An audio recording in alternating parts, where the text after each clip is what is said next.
इन्होंने सवाल पूछा है कि आपका कोई ऐसा एक्सपीरियंस।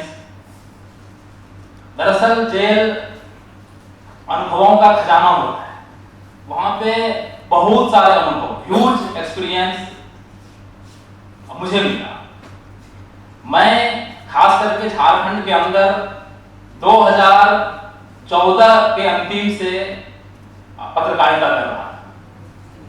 खास करके झारखंड में जो डिस्प्लेसमेंट का इशू था, विस्थापन का इशू, जो फर्जी अरेस्टिंग था, जो फर्जी इनकाउंटर यहाँ पे हो रहे थे, उसकी खबरें मैं ग्राउंड पे जाकर रिपोर्ट करता था। और देश की विभिन्न वेब पोर्टल थे, विभिन्न जो हिंदी मैगजीन थे, उसमें वो खबरें छपा करती थी। उस समय झारखंड के अंदर बीजेपी का शासन था और केंद्र में भी बीजेपी की गवर्नमेंट आ ही चुकी थी।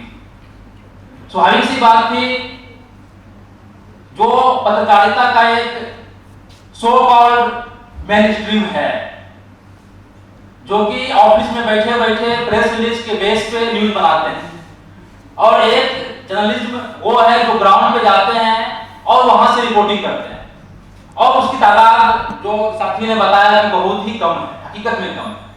तो वो तो, और झारखंड ऐसे जो पिछड़े जगह है और जो कि एक कॉन्फ्लिक्ट जगह है, जहाँ पे एक संघर्ष भी ऊंचा उठा हुआ है, और वैसे जगह में जब आप रिपोर्टिंग करने जाते हैं, स्वाभाविक सी बात है कि आप पे जो शासन प्रशासन है उसकी रिजल्ट कैसी होती है। तो उन्होंने मुझे टारगेट बनाने की कोशिश की, लेकिन उनको कोई भी क्लू नहीं मिला 5 साल के दौरान कि वो मेरे ऊपर एक भी मुकदमा ला सके।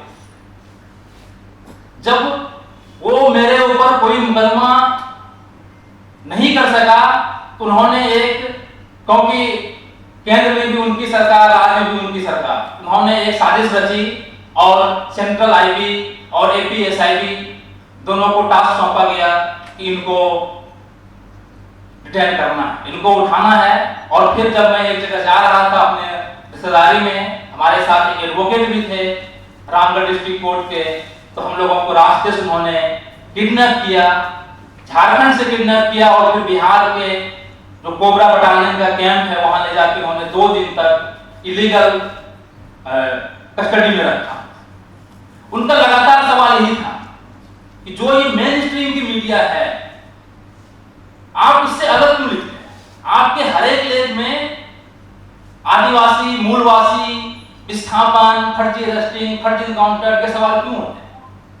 दरअसल झारखंड के अंदर एक घटना घटी थी 2017 में।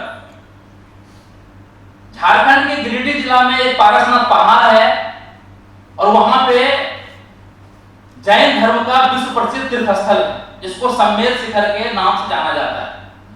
वहां पे एक डोली मजदूर को सीआरपीएफ ने 12 गोली मार के उसकी हत्या कर दी, और कहा गया कि ये 10 लाख का इनामी नक्सली है।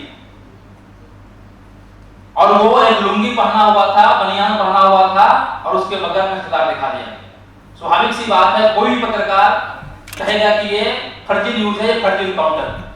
मैंने भी रिपोर्ट पे ग्राउंड पे जाकर रिपोर्ट करी, और जिसे सरकार 10 लाख का इनामी माओवादी बता रहा था, उसको उसी सरकार ने प्रधानमंत्री आवास योजना के तहत आवास दिया हुआ था, उसका बैंक अकाउंट था, उसमें इंस्टॉलमेंट आया हुआ था। जब इस न्यूज को मैंने किया, उस न्यूज के बेस पे पूरे झारखंड में एक बड़ा मूवमेंट शुरू हुआ, और उस समय जितनी विपक्षी पार्टियां थी, वो तमाम विपक्षी पार्टियां दमन विरोधी मोर्चा के नाम से उन्होंने फोरम बनाया, और एक बैनर तले आए, और एक बड़ा मूवमेंट हुआ, और विधानसभा से लेकर लोकसभा तक क्वेश्चन रेस हुआ। तो उनको मेरी गिरफ्तारी का मेन कारण यही था कि ये जो ग्राउंड से रिपोर्टें उठती है, इस रिपोर्ट को बंद कर दिया। और ये हकीकत भी है, झारखंड के अंदर बहुत ही कम ग्राउंड रिपोर्टिंग हुई। छत्तीसगढ़ में बहुत सारे हैं, बहुत लोग जानते हैं कि वहां पे किस तरह से सीआरपीएफ का शोषण दमन चल रहा है, किस तरह से वहां सलवा जुलूम के बहाने भिन्न भिन्न तरीके से लोगों को किया गया। उससे कहीं भी कम झारखंड के अंदर दमन नहीं। झारखंड के अंदर भी झारखंड के जल जंगल जमीन को लूटने के लिए यहाँ पे देशी विदेशी पूंजीपतियों के साथ यहाँ की सरकार ने भी सैकड़ों एमओयू किए थे और उसको इंप्लीमेंट करने के लिए लगातार झारखंड के अंदर भी आप देखेंगे एक एक ब्लॉक में 8-8, 10-10 सीआरपीएफ के कैंप हैं। अभी भी वहां पे ढेर सारे संगठन सरकार ने बनाए, तथाकथित नक्सल संगठन, TPC, JPC, PLFI, JLP, JJMP, उसको कहता है नक्सल संगठन। लेकिन वो नक्सल संगठन नहीं, जिस तरह छत्तीसगढ़ में सर्वर जुर्म है उसी तरह से झारखंड के अंदर टीपीसी, जेपीसी, जेजेएमपी, पीएलएफआई वगैरह है, जो कि जब सीआरपीएफ के लोग अभियान में निकलते हैं सबसे आगे वही 100 करोड़ नक्सल के लोग आगे आगे अभियान में रहते हैं। मैंने उसका एक भंडाफोड़ किया। जिस जेजेएमपी के लोगों पे 5 लाख 10 लाख का इनाम था, मैंने एक फोटो बाहर में लाया जिसमें कि वो दोनों इनामी नक्सली, सरकार के दरमियान जो नक्सली था वो माओवादियों के खिलाफ अभियान में सबसे आगे AK-47 और ग्रेनेड लॉन्चर लेके चल रहे थे। जब मैं जेल के अंदर गया तो उन्होंने मुझे पकड़ा, उन्होंने कहा कि आप लिखना बंद कर दो। उन्होंने बार्गेनिंग की कोशिश करी, उन्होंने कहा कि जितने पैसे लेना है ले लो, आप भी अच्छे मीडिया में जाओ, आप भी अपना मीडिया हाउस खोल लो। जब मैंने उनकी बात को मानने से मना कर दिया, उन्होंने हमारी कार में जिलेटिन डेटोनेटर रखा, बैंड थॉट से माओइस्ट का प्रेस रिलीज निकाला और उसके बाद कहा ये सीपीआई माओइस्ट का बिहार झारखंड स्पेशल कमेटी का मेंबर है और उनके जो माउथ ऑर्गन है लाल सिंगारी उसका हेड है। और उन्होंने ये कह के यूएपीए के 6 सेक्शन लगा के जेल के अंदर, बिहार के जेल में भेज दिया। जेल के अंदर, जेल भी हमारे देश के अंदर ही है। जिस तरह से जेल के बाहर करप्शन से लेकर शोषण दमन चलता है, उससे बहुत ज्यादा जेल के अंदर। जब मैं जेल में प्रवेश किया तो घुसने से जेल के अंदर जैसे घुसे उसी समय जिस तरह से बाहर में मानव व्यापार होता है, एक तरह से कह सकते हैं कि वहां जेल के अंदर भी मानव व्यापार होता है कि वहां आपको खरीदने के लिए वहां के जो जेल गार्डर होते हैं वो खड़े रहते हैं और वो आपके औकात से कैसा बंदी है 500, 1000, 5000, 10,000 में आपकी बोली लगती है और फिर आपको वो राइटर खरीदते हैं और खरीद के अपने यहाँ ले जाते हैं। फिर मेरे साथ ऐसा नहीं हुआ क्योंकि मैं माओवादियों का बहुत बड़ा नेता मुझे बताया गया था और जिस जेल में मैं गया था वहां पे पहले से तथाकथित 50 माओवादी जेल में बंद, 200 बंदियों में से 50 माओवादी केस में। लेकिन जेल के अंदर जो मैंने देखी कि बंदियों का कोई भी अधिकार जेल के अंदर उनको नहीं मिलता। जेल मैनुअल के अनुसार खाना तो दूर की बात है, आपको ना तो सोने की जगह है, ना तो आपको जो कपड़ा मिलना चाहिए, साबुन मिलना चाहिए, सर्फ मिलना चाहिए, वो कोई भी चीज जेल के अंदर नहीं। जो जिस जेल में मैंने पहले कदम रखा वो बिहार के गया जिला का सरघाटी सब जेल है। लेकिन वहां पे एक चीज सबसे जो अच्छी लगी, क्योंकि मैंने बहुत सारे जेल साहित्य जो अभी जिक्र कर रहे थे लोग, मैंने इनमें से बहुत सारा जेल लिटरेचर पहले भी पढ़ा हुआ, खास करके मेरठ टेलर का जो हजारीबाग जेल में रही थी, सीमा आजाद, विश्व विजय, वरवरा राव, अरुण खड़ेरा, इन लोगों की जेल डायरी मैंने पढ़ी थी। और वहां के जेलों से जब मैं जिस जेल में गया वहां का कंपैरिजन कर रहा था, तुलना कर रहा था, तो क्योंकि वो सरघाटी संघर्ष का क्षेत्र रहा है, इसलिए मैंने एक चीज देखी कि वहां पे जेल प्रशासन का या जो वरिष्ठ बंदी थे, वरिष्ठ नहीं जो बहुत दिनों से रह रहे थे, उनका शोषण कुछ कम था। इसके पीछे वहां के बंदियों ने एक कहानी बताई कि पहले बात में जेल पुलिस लाठीचार्ज करना, और जो पहले से कैदी हैं, सजावार कैदी हैं, वो भी बंदियों का लाठीचार्ज करते थे। लेकिन एक बार वहां पे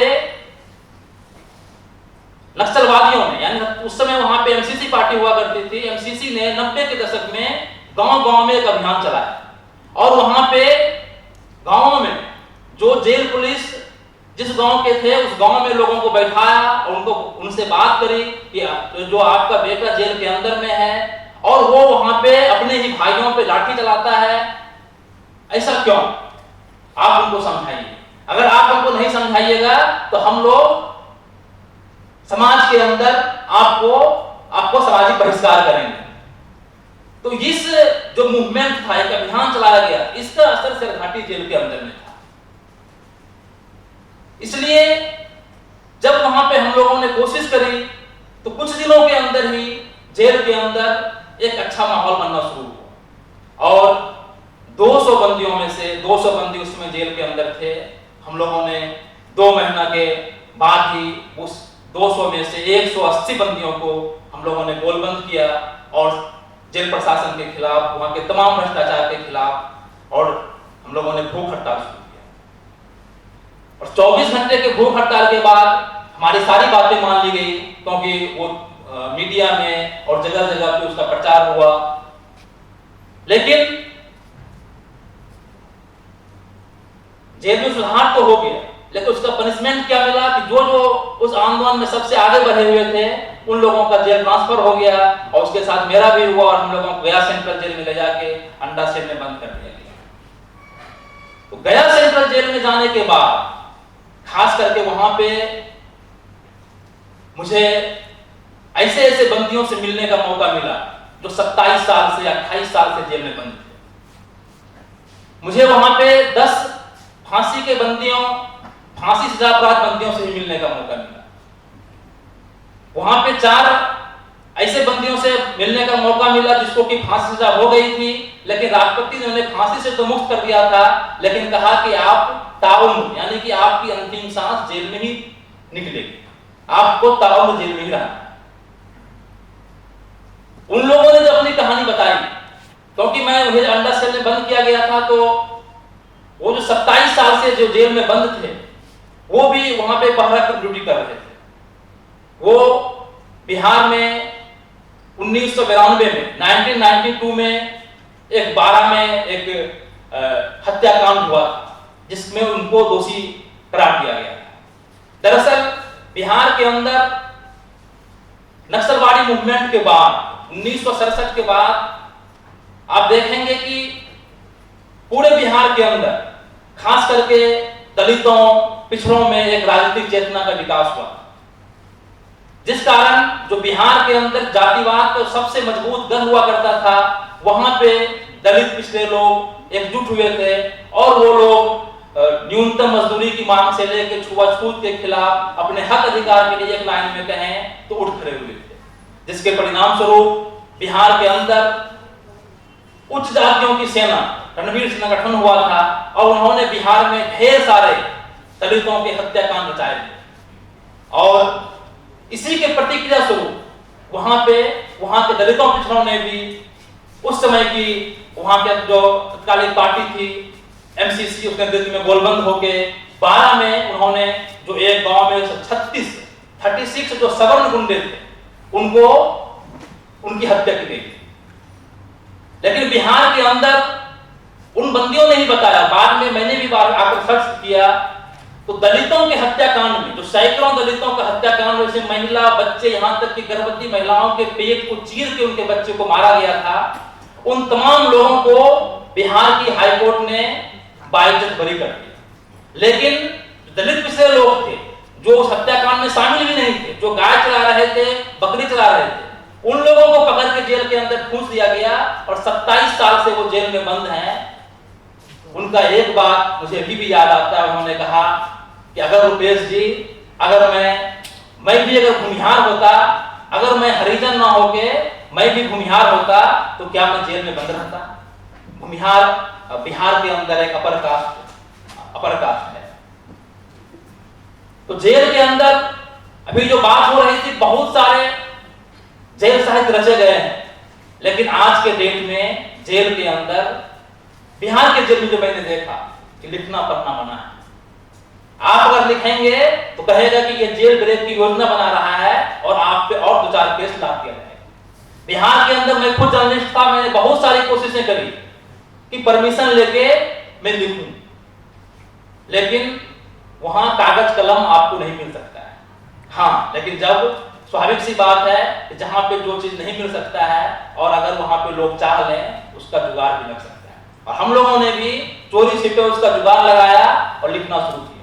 लेकिन जेल के अंदर हमने देखा कि इतने गीतों की रचना बहुत सारे लोगों को जो 5 साल, 6 साल, 10 साल से जेल में बंद थे, उन्होंने उनको मुंह जवानी जेल में रची गई 10-10 गीत 20-20 गीत याद थे, लेकिन वो लिख के नहीं रखते थे कि अगर लिख के रखेंगे तो कल छापा पड़ेगा और इसे भी नक्सल साहित्य बता के मेरे ऊपर और 2-4 केस ला दिया जाए। एक जमाना था कि जेल में ढेर सारी रचनाएं रची गई, लेकिन आज भी अगर जेल में लिखने पढ़ने की छूट दे दी जाए तो जेल साहित्य के खजाने में एक अमूल्य भंडार के रूप में उसको समृद्ध किया जा सकता है। लेकिन आज जेल में लिखना पढ़ना पड़ता है। जेल के अंदर में जो सबसे बड़ी जो मैंने अनुभव किया वहां की जेल के अंदर, और कुछ जेल सिपाही ने कहा कि रुपेश जी मैं भी आपकी तरह बंदी ही हूं, बस मुझे कुछ घंटे बाहर निकल के अपने बीवी बच्चों से मिलने का मौका मिल जाता है, बात करने का मौका मिल जाता है, बाकी मेरी स्थिति आपसे बहुत अच्छी नहीं। और जेल के अंदर जो महिला जेल सिपाही थी उनकी तो बहुत ही बदतर स्थिति थी। उनके लिए ना तो जेल के अंदर टॉयलेट की व्यवस्था है, क्योंकि उनकी ड्यूटी पुरुष जेल में भी पड़ा करती थी, ना तो महिला टॉयलेट की व्यवस्था है। उनका जो शोषण है, चाहे वो सेक्सुअल हरासमेंट से लेके सारी चीज वहां भी होती। तो मैंने जब वहां सारी चीजों को देखा तो मुझे लगा कि इन चीजों को लिखा जाना चाहिए, क्योंकि बिहार के जेलों पे बहुत दिनों से, मुझे तो याद नहीं है कि कोई किताब हिंदी में बिहार के जेलों पे बेसिकली आई, तो मुझे लगा इन सारे चीजों को लिखा जाना चाहिए। और जेल से निकलने के बाद जो कुछ मेरे मेमोरी में था और जो कुछ मैं जेल में लिख पाया था चोरी छुपे, और वहां से कुछ चीजें मैंने बाहर ही भेजा था उस समय लिख के, तो उसको हमने एक किताब की शक्ल दिया, जो बाद में कैद खाने का आईना के रूप में आई हुई है, और वो अमेजन फ्लिपकार्ट पे भी अवेलेबल है। तो जेल अनुभव का खजाना है, और वहां पे बहुत सारे अनुभव हासिल होते हैं। और जेल में जो हम लोगों ने जो मिल के लड़ाई लड़ी, उससे लगा कि जेल में बहुत कुछ बदला जा सकता है। लेकिन फिर भी अगर जेल के अनुभव को सार में अगर कहा जाए तो बेशक जेल में लड़ाई लड़नी चाहिए, जेल का सुधार करना चाहिए, लेकिन सबसे जरूरी है कि हमें एक ऐसी दुनिया पे लड़ना चाहिए जिस दुनिया में जेल नाम की कोई चीज ही नहीं। और जो पूरी दुनिया में लड़ाई चल रही है एक जेल विहीन दुनिया बनाने की, एक शोषण विहीन दुनिया बनाने की, और हमारे देश में लड़ाई चल रही है, हमें उस लड़ाई को मजबूत करने की जरूरत है। और जब वो लड़ाई मजबूत होगी, एक शोषण विहीन दुनिया बनेगी, तो ये बिना जेल की दुनिया बनेगी, और तभी जो जेल बंदियों का राइट है, प्रिजनर्स का राइट है, वो मिल सकता है। तो हमें जरूर एक शोषण विहीन दुनिया बनाने के लिए, जेल विहीन दुनिया बनाने के लिए संघर्ष करना चाहिए। और जो एक लास्ट में जो एक बात हुई थी कि जो आज का पत्रकारिता है, उसमें दो तरह के लोग हैं, खुदी मीडिया के लोग हैं और एक जर्नलिस्ट हैं जो ग्राउंड रिपोर्ट करते हैं। मेरा तो मानना है कि असल पत्रकारिता की भूमिका अगर कोई निभा रहा है तो वो फ्रीलांसर जर्नलिस्ट है, जो कि ग्राउंड पे रिपोर्ट करने जाते हैं, और उन्हीं की रिपोर्टों को ले लेके ये सारे मीडिया वाले चलाते हैं, अपने अनुसार तोल मोल करते हैं, न्यूज को बेचते हैं। और लेकिन वो जो फ्रीलांसर जर्नलिस्ट है वो जर्नलिस्ट है ही नहीं, वो डॉक्यूमेंट में जर्नलिस्ट नहीं। मैं जब जेल गया, क्योंकि मैं फ्रीलांसर जर्नलिस्ट था, तो लोगों ने कहा ये जर्नलिस्ट है ही नहीं, क्योंकि ये तो किसी मीडिया में काम नहीं करता है। तो आज अगर कहा जाए तो सच्चे जर्नलिस्ट की भूमिका, सच्ची जर्नलिज्म अगर कोई कर रहा है तो वो फ्रीलांसर जर्नलिस्ट कर रहा है, जिसके पास ना तो खाने का पैसा उपलब्ध हो पाता है, ना उनके चलने के लिए पैसा होता है, क्योंकि एक जो फ्रीलांसर जर्नलिस्ट है उसको उसके एक आर्टिकल का मात्र 1200, 1500, 2000 रुपया मिलता है। उसको कोई भी उसकी समाज सुरक्षा की व्यवस्था नहीं। तो आज अगर कहा जाए तो जो पत्रकारिता का दौर है, जब हम देखते हैं झारखंड से लेके छत्तीसगढ़, दिल्ली, कश्मीर, असम, मणिपुर, अभी मैं भुवनेश्वर में था बीच में 5 दिन पहले, वहां मणिपुर के पत्रकार आए हुए थे, किशोर चंद्र उनका नाम था, कश्मीर के पत्रकार आए हुए थे। जब मणिपुर और कश्मीर और छत्तीसगढ़ के भी जर्नलिस्ट जुटे हुए थे, जब उन लोगों ने बताया वहां पे कि किस तरह से कश्मीर के अंदर किस तरह से मणिपुर के अंदर, किस तरह छत्तीसगढ़ के अंदर, और मैं खुद झारखंड में रह रहा हूं, झारखंड के अंदर पत्रकारिता करना एक युद्ध के लड़ने के समान है। अगर आप पत्रकारिता कर रहे हैं, अगर आप पत्रकारिता कर रहे हैं तो आप एक युद्ध लड़ रहे हैं। कश्मीर के पत्रकार ने कहा कि मैं जब दिल्ली में जर्नलिज्म कर रहा था और मैं एक रिपोर्ट के लिए उसमें मैं छत्तीसगढ़ गया और उस समय एक कल्लूड़ी वहां का एसपी हुआ करता, बोला मैं तुरंत नया गया था एक रिपोर्ट करने के लिए, मैंने कल्लूड़ी को फोन किया कि सर मैं आपसे मिलना चाहता हूं। कल्लूड़ी ने कहा तुम चोर, और मैं पत्रकार हूं, मैं अभी दिल्ली से आया हूं और मैं तो छत्तीसगढ़ कभी आया भी नहीं, तुम गुंडे हो। बोला भाई मैं तो अभी आया, नहीं तुम देशद्रोही हो। मतलब उसको जान भी नहीं रहा, लेकिन जहां सुना कि ये फ्रीलांसर जर्नलिस्ट है तो वो पुलिस ने, जो आईजी कल्लूड़ी बहुत विख्यात रहा है आदिवासियों पे दमन के मामले में, उसने सिर्फ स्वतंत्र पत्रकार का नाम सुनते ही उसको देशद्रोही, चोर, गुंडे कहना शुरू कर दिया। तो आज जो पत्रकारिता, जैसे अभी आपने देखा किसान आंदोलन में जो मनदीप पुनिया, उसने किसानों पे जो दमन, किसानों पे जो पुलिस की साजिश से जा रही थी उसका उसने भंडाफोड़ करने की कोशिश करी, उसको जेल के अंदर बंद कर दिया। उस पत्रकार ने बहादुरी के साथ जेल के अंदर किसानों की कहानियों को अपने पैर में लिख कर लाया और लोगों को बताया अगर तुम मुझे जेल में कैद करोगे तो मैं जेल से भी कहानियां बाहर लाऊंगा और मैं जेल की रिपोर्ट को भी बाहर की दुनिया में लाके रखूंगा। तो आज के डेट में मणिपुर का जो पत्रकार था उसको सिर्फ एक फेसबुक पोस्ट के कारण उसको जेल में बंद कर दिया, जबकि वो टीवी जर्नलिस्ट था। छत्तीसगढ़ में तो ढेर सारे पत्रकारों को यूए पे लगाया गया। झारखंड के अंदर पत्रकार डर से पत्रकारिता करते ही नहीं, जो पुलिस प्रेस रिलीज देते हैं उसी प्रेस रिलीज को छाप देते हैं। तो वास्तविकता में अगर पत्रकारिता के सवाल पे कहा जाए तो जो आज ग्राउंड रिपोर्टिंग हो रही है वही मेन स्ट्रीम है, हमें उन्हीं को मेन स्ट्रीम कहना होगा। और ये सो कॉल्ड मेन स्ट्रीम ये पत्रकारिता है ही नहीं, ये कॉर्पोरेट दलाली है, ये सरकार की चाकरी है। और चाकरी पत्रकारिता नहीं होता है, पत्रकारिता एक युद्ध होता है क्योंकि जनता की बातों को, सही चीजों को सामने ला सके, यही आज सच्ची पत्रकारिता है। और मुझे तमाम साथियों के लिए जिन पे आज पत्रकारिता का यूएपीए लगाया है या केस हुआ है, मुकदमे दर्ज हुए हैं, जेल के अंदर गए हैं, उनके ऊपर गर्व है कि आप भी सच्चे पत्रकार हो। इसी बातों के साथ मैं अपनी बात खत्म करता हूं। इनकलाब जिंदाबाद। आपने मुझे सुना, सभी को शुक्रिया।